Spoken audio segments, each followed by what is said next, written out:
네, 민주당 민영배 의원 나오셨습니다. 어서 오십시오. 네, 안녕하십니까. 반갑습니다. 네. 요즘 인사청문회 준비하느라고 바쁘시죠? 예, 조금 바빴습니다. 근데 원래도 이거 청문회 준비하려면 바쁘실 텐데 문제 있는 사람들이 워낙 많이 나와서 더 바쁘실 것 같아요. 조금 전에 제가 예. 진행자께서 이렇게 쭉 리딩 멘트를 하시던데 제가 사실 크게 웃었습니다. 예. 저희들이 수사 대상이라는 표현까지 나온다라고 하셨는데 사실은 수사를 안 하고 있는 게 너무 웃기는 거예요. 옛날 예. 기준으로 그러니까 저는 지금 이번 인사를 보면서 이 내로남불이라는 말을 국민의힘이 완전히 가져갔구나. 아하. 윤석열 당선인이 완전히 내로남불이라는 말을 가져갔구나. 예. 옛날에 저희가 할 때는 그렇게 내로남불이라고 난리를 치더니 지금 보니까 완전히 내로남불이에요. 마음이 좀 편해지시겠습니다, 이제? 마음이 편한 게 아니라 씁쓸합니다. 이 수사를 해야 될 대상을 팩트가 정확하게 문제 있는 게 없다라는 식으로 대통령 당선인이 이렇게 얘기하면 이건 인사를 한 번도 안 해본 분 얘기거든요. 이건 국민에 대한 예의가 아니거든요. 수사 대상이라고 생각하는 후보자가 정호영 후보자 말고 또 보입니까? 저희들이 보기에는 여럿 있는데요. 예. 그런데 제가 여기서 저는 이제 준비단장을 네. 맡고 있기 때문에 제가 여기서 아직 청문회가 시작도 안 됐는데 누구다 얘기하면. 그렇게 단정하면 이제 무슨 정해놓고 하는 거냐, 예. 타겟팅을 해서 아예 몇 명을 낙마시키려고 계획을 세운 거냐 이런 식으로 해서 제가 추가로 말씀은 안 드리겠습니다. 알겠습니다.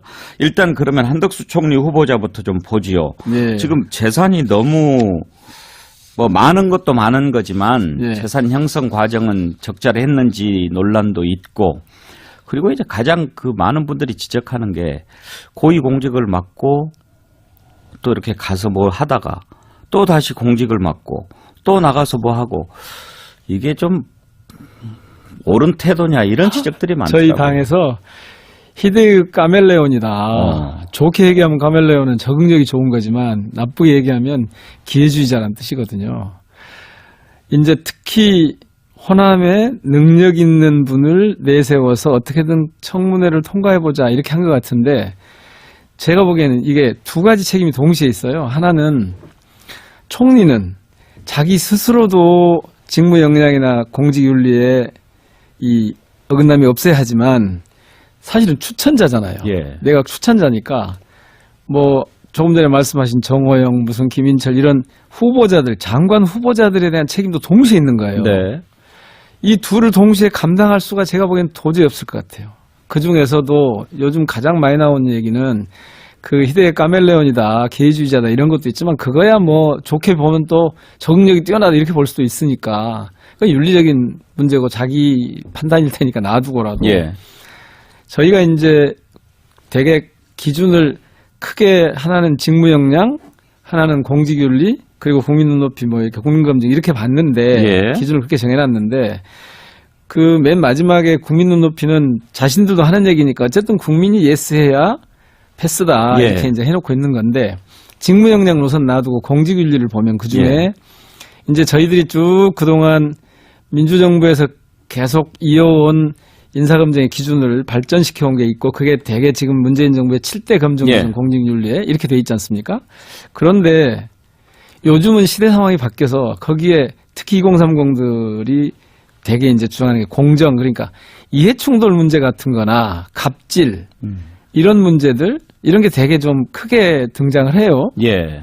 근데 그 이해충돌 문제에서 이분이 결정적으로 좀 걸려요. 말씀하신 대로 부동산을 자신이 하고 있던 업무와 연관돼 있는 외국 기업에게 임대를 해서 고액의 임대료를 받았다거나 그다음에 김현장에 가서 이 공직자가 아니던 시절이겠죠. 고액의 고문료를 받았는데 이 고문료가 거기에 무슨 법인의 고문을 한 게 아니고 개인 변호사 사무실들의 연합체여서 이분이 사실은 고문료라고 했지만 개별 변호사로 보면 사무장 역할을 하는 거거든요. 그러니까 김현장이라고 하는 로펌이 실제로 로펌이 아닌 거예요. 예. 개별 변호사 사업자들의 연합체입니다. 예. 그래서 거기서 하는 일이 결국 사무장 역할을 한 거거든요. 고문이라고 돼 있지만 그러면 이 사무장이 뭐 했겠습니까? 도대체 무슨 일을 했는지 무슨 사건을 알선을 했던 건지 그러니까 흔히 이제 사무장들이 하는 그 역할들이 있지 않습니까? 그 과정에서 자신이 공직 시절에 갖고 있었던 정보나 기회나 이런 것들을 가지고 이 사건을 풀어가는 데 도움이 됐다면 이것도 큰 이해충돌인데 더더구나 이분이 지금까지 비법조인 중에 받은 고문료로는 최고액이었답니다. 그러니까 이런 거는 아무리 설명을 하려고 해도 그리고 그것이 문제가 없다고 얘기를 해도 더더구나 근래에는 뭐 부동산 차액을 50억을 뭐 남겼는 이런 얘기가 계속 나오고 있고 또 부인의 그 미술품 얘기도 나오고 있고 계속 나오고 있지 않습니까? 이런 것들을 보면 스스로도 사실은 이거 패스하기 어렵겠다. 국민들이 예스 잘 안 하겠다 이런 생각이 드는 데다가 그다음에 조금 전에 말씀드렸는 대로 다른 후보자를 추천한 책임이 있거든요. 책임 총리라고 하고 거기서 추천한 거 아닙니까? 그러니까 총리 후보자가 추천한 장관 후보자들이 되니까. 그래서 거기에 대한까지 해보면 제가 보기에는 쉽지 않을 것 같은데. 소명 자료를 미리 보내오지 않습니까? 인사청문 자료를 예. 기본적인 자료를 보내오죠. 네. 가족관계부터 시작해서 그럼 이제 재산 공개할 상태까지. 수는 없을지 모르지만 제가 그것까지 다루는 건 아니어서 그건 인사청문위원들한테 하는 거니까 저는 청문위원으로 직접 참여하는 건 아니고요. 왜냐하면 제가 준비단장하고 궁금한 게 있으니까. 이제 지금 뭐 사무장에 이렇게 비유를 하셨는데 그렇게까지 했을까 싶고 다만 고문료라고 하는 것이 어떤 성격일까 이게 가장 궁금한 거 그렇죠. 아니겠습니까? 무슨 일에 대한 대가인가. 예. 근데 그 일이 결코 자신이 전에 공직에 있었을 때 했던 일과 무관하지 않을 거라는 건 상상할 수 있잖아요. 저희들이 추론이 가능하잖아요. 예. 그렇지 않으면 거기를 고문료를 그렇게 고액의 고문료를 주고 모실 이유가 없죠. 대개 어떤 그 고문들은 가면은 어떤 일들을 합니까? 뭐 제가 잘 들어보지 않았습니다만은 이를테면 로비스트 역할을 많이 하는 것 같습니다. 법조로 얘기하면 예. 전관 예우를 예. 활용을 되게 하는 거죠. 사실 지금 수사기소 분리를 저희들이 검찰개혁에 검찰 정상화의 한 방안으로 하려고 하는 것도 그런 거거든요. 예. 이 전관예우라고 하는 게 요즘 뭐 경찰대 출신 변호사들이 제일 뭐 좋다고 합니다만 하여튼 전관예우라고 하는 게 전에 자신이 했던 공직에서 있었던 그 일을 가지고 뭔가 로비를 해서 예. 자신들한테 유리하게 혹은 재판을 유리하게 혹은 상황을 유리하게 가져가는 그래서 이익을 취할 수 있도록 해주는 거잖아요. 그런 부분이죠. 혹시 이런 부분은 없습니까? 이제 그런 생각을 하는 분들이 막 가끔 있어서 여쭤보는 건데 한덕수 총리 후보자가 노무현 정부 마지막 국무총리를 하지 않았습니까? 예. 그래서 노무현 사람인가 뭐 이런 얘기들을 하는데 노무현 대통령 돌아가셨을 때 뭐 오지도 않았고 뭐 이래서 노무현 정부에 있었던 분들이 좀 저 사람은 아니다 뭐 이런 여론도 있고 그래서 괘씸죄도 좀 적용한 것 같다라고 하는데 그런 부분도 있나요? 저도 그 당시에 총리 시절에 제가 대통령 그 비서관을 하고 있었거든요. 그러셨죠. 청와대에서 노무현 대통령 모시고 있었는데 그래서 제가 그 얘기까지는 사실은 안 해왔습니다. 그런데 저희들이 쭉 좀 확인해 보니까 당시 주미대사가 있었지 예. 않습니까? 일단 추모식에 안 왔어요. 연결식에 안 왔어요. 뭐 미국에 있으니까 오기가 어려울 수도 있죠. 그거는 뭐 핑계죠. 그렇게 따지면. 그러면 그 다음이 더 문제인데요. 잠깐만요. 그러면은 그때 추도식에 참석한 다른 대사는 있었습니까? 제가 그것까지 다 확인하지 않았지만. 그럼 한번 알아봐야죠. 아니, 그런데 예. 그 다음에 그러면 한 번도 사실은 당신이 총리로 있었으면서도 대통령이 서거를 하셨잖아요. 한 번도 추모의 뜻을 표현한 적이 없어요. 그러니까 지금까지 그때 2009년부터 시작해서 지금 한 13년, 14년 됐지 않습니까? 그 사이에 제가 듣기로는 한 번도 추도식에 참여한 적도 없어요. 혹시 그러면 귀국해서 봉하마을도 안 갔답니까? 당연히요. 그래서 이거는 좀 인륜을 좀 저버린 거 아니냐. 그리고 그 당시 생각해 보십시오. 좀 이런 말씀 드리기까지는 좀 그렇습니다만은 당시 이명박 정부였고 이명박 정부가 정치적 살인을 한 거 아닙니까 당시에. 그리고 그 앞에 가장 앞에 서 있었던 게 검찰입니다. 검찰이 늘 정권이 바뀌면 그런 식으로 전 정권을 적폐로 몰아서 심지어 대통령을 죽음으로 몰고 갔잖아요. 근데 나중에 보니까 엉터리 조사 내용들도 많고 언론 플레이 계속하면서 사실 지금 그 한동훈 법무장관 후보자의 문제를 제기하는 분들 중에 하나는 그 언론을 다루는데 언론 플레이를 하는데 아주 능숙하다. 사실은 검찰은 그렇게 하면 안 되거든요. 그게 다 피의 사실을 흘려주는 거 아닙니까? 이거 명백한 범법 행위거든요.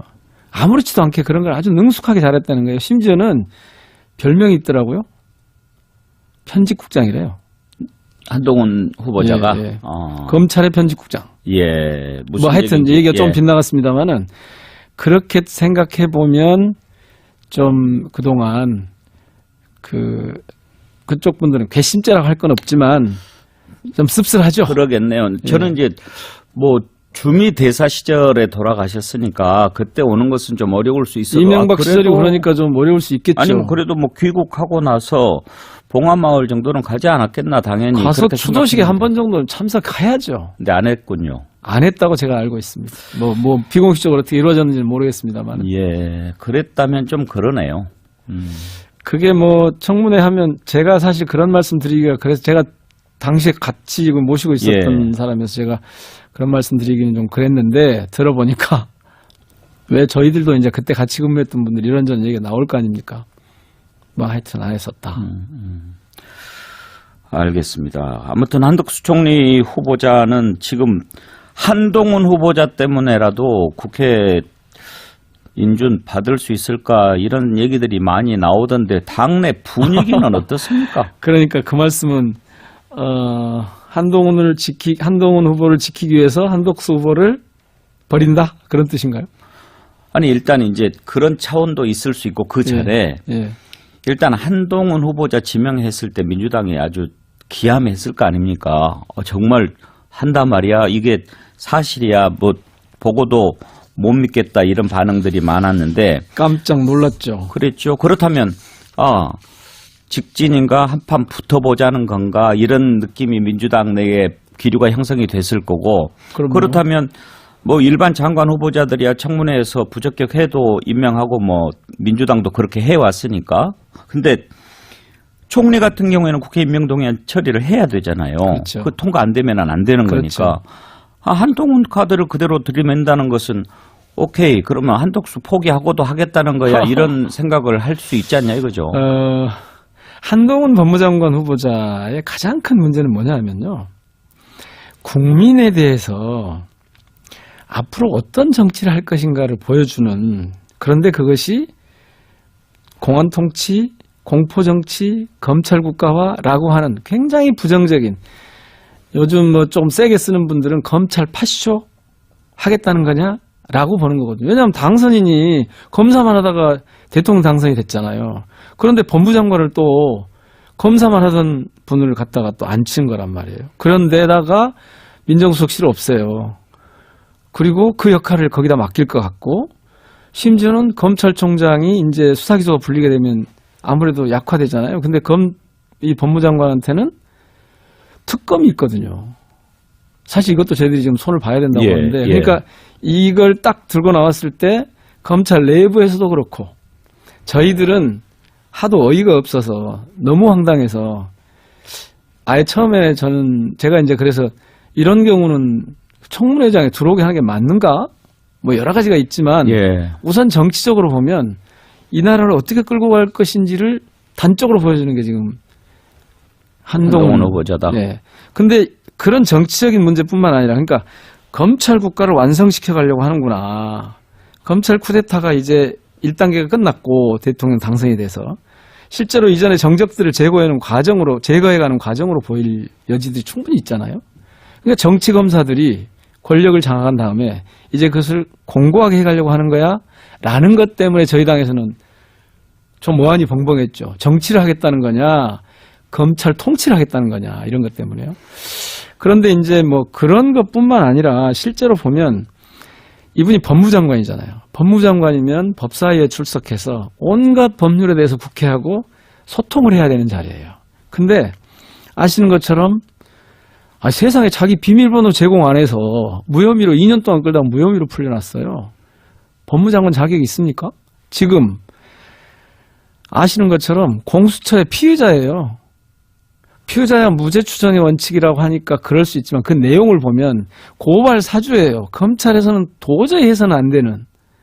근데 이 고발 사주에 대한 정리가 아직 안 됐어요. 고발 사주권도 한동훈 후보자가 피의자로 그럼요. 돼 있습니까? 그렇죠. 손준성 검사 말고 그럼요. 거기에서 무슨 연관돼 역할을 있는 한 거죠. 걸로 돼 있나요? 제가 거기까지는 뭐 일일이 다 여기서 그 수사기록 조사 아니죠 저 기록을 내가 다 예. 본 게 아니기 때문에. 예. 근데 이제 크게 보면 큰 틀에서 보면 그렇게 법무장관으로서 적절한가?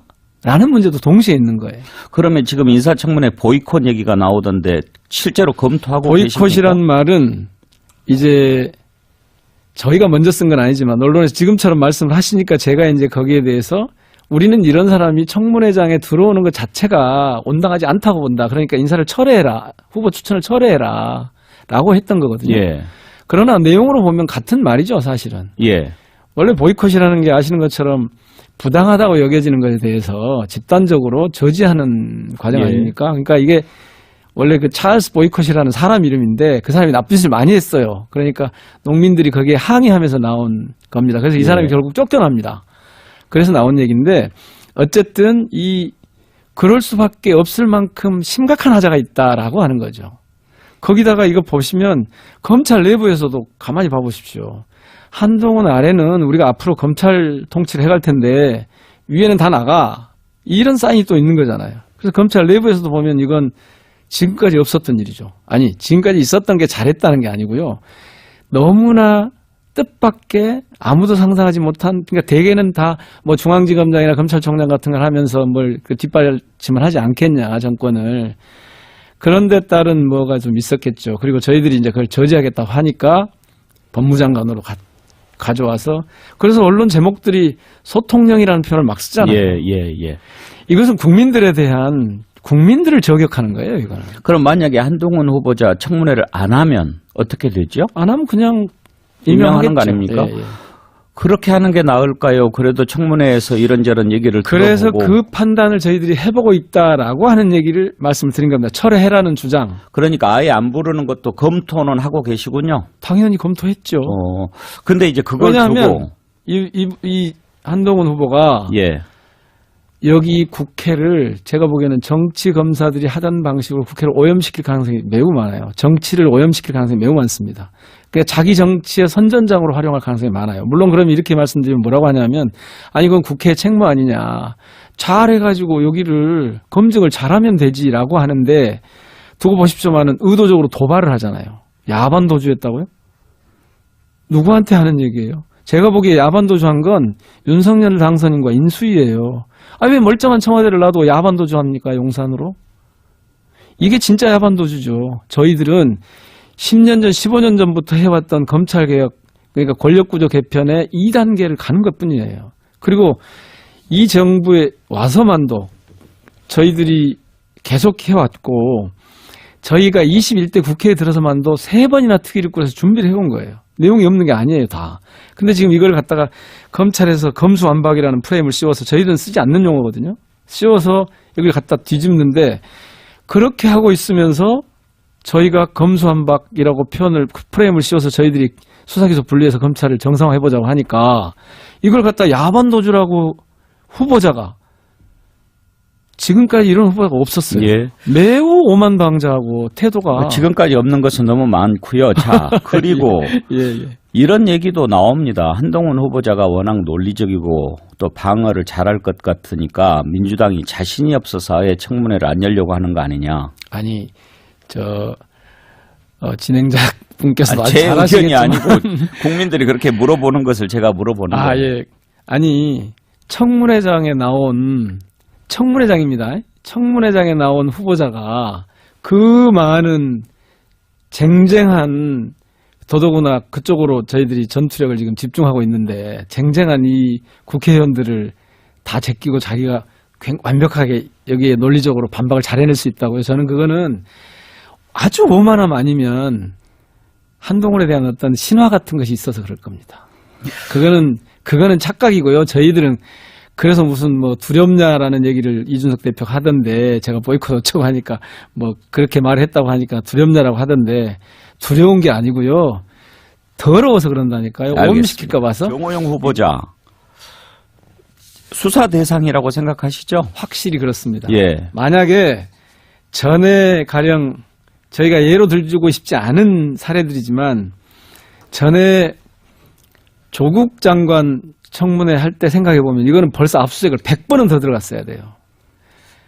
증거가 있니 없느니 뭐 실질적으로 뭐 부정적인 사례가 있느니 없느니 그러는데 차고 넘쳐서 아마 그 조국 장관 잣대를 갖다 대면 제가 보기에는 압수수색을 그때 70번인가 했잖아요. 700번 해야 될 겁니다. 내용들이. 그러면 고발했습니까? 했죠. 어. 시민단체들도 했고 예. 했는데 아니 나열하기가 힘들어요. 다른 건 다 놔두고 우선 두 자녀가 특정한 분들이 지인들이 점수를 높게 준 것으로 나오잖아요. 계속. 그래서 의대에 그것도 2명이나 편입학을 했어요. 이 사실을 국민들이 아무 일이 없다라고 수사해보면 금방 나올 일들이죠. 그것만 가지고도. 예. 그런데 뭐 그거 말고도 줄줄이 그냥 나오잖아요. 그렇게 당시처럼 제대로 수사를 할 만한 사람이 지금 검찰에 있을지 모르겠습니다. 그래서 검찰이 굉장히 선택적으로 예. 기소하고 수사하고 감출 거 감추고 그러니까 이런 상황에서 검찰을 누가 믿어주겠습니까? 기소 분리하면 뭐 국민들이 불편해진다고 하는데 제가 보기에 수사 기소 분리하면요 딱 불편해지는 건 검사들입니다. 자, 1분밖에 남지 않아서 예. 뭐 오늘 이제 저 청문회만 갖고 드리게 시간이 지난번 인수위 구성 때도 그렇고 이번 윤석열 정부 첫 내각 구성 때도 광주 전남이 한 명도 안 보입니다. 어떻게 생각하세요? 완전한 패싱이고 완전한 지난번에 거짓 그 공약을 한 거죠. 거짓말을 한 거죠. 그 당시에 얼마나 윤석열 당선인이 후보 시절에 호남에 정성을 다하겠다고 얼마나 여러 번 했습니까? 그러니까 이분들의 특징이 뭐냐면 주로 거짓말이에요. 저는 그거 보고 단순히 광주 전남 패싱도 패싱인데 인수위도 그렇고 이번에도 하나도 없지 않습니까? 패싱인데 진짜 두려운 건 균형 감각이 없다는 겁니다. 폭주할 염려가 매우 커서 제가 진짜 인수위 구성이나 이번 인사 추천을 보면서 깜짝 놀란 거는 어떻게 저렇게 균형 감각이 아무리 정치를 안 해봤고 아무리 행정 경험이 없다고 해도 그렇지 저렇게 균형 감각 없는 그러니까 우리 사회를 균형 감각 우리가 이제 흔히 그런 인사를 성별 뭐 지역별 이런 걸 세대 이런 걸 예. 조화를 이루는 거 균형 인사라고 하지 않습니까? 균형 감각이 없는 게 정말 큰 문제고 그러면 지금까지 있었던 불균형 발전을 계속하겠다는 의지거든요. 알겠습니다. 아무쪼록 이번에 좀 청문회 준비 단단히 하셔가지고 국민들한테 정말 이대로 가도 괜찮은 건지 좀 검증을 해주시기를 부탁을 드리겠습니다. 특히 이 KBC 이 시청자 여러분들, 청취자 여러분들께서 그 광주 전남에 대한 이 패싱, 예. 배신을 꼭 응징을 좀 해주십시오. 민주당 인사청문회 TF 준비단장 민영배 의원이었습니다.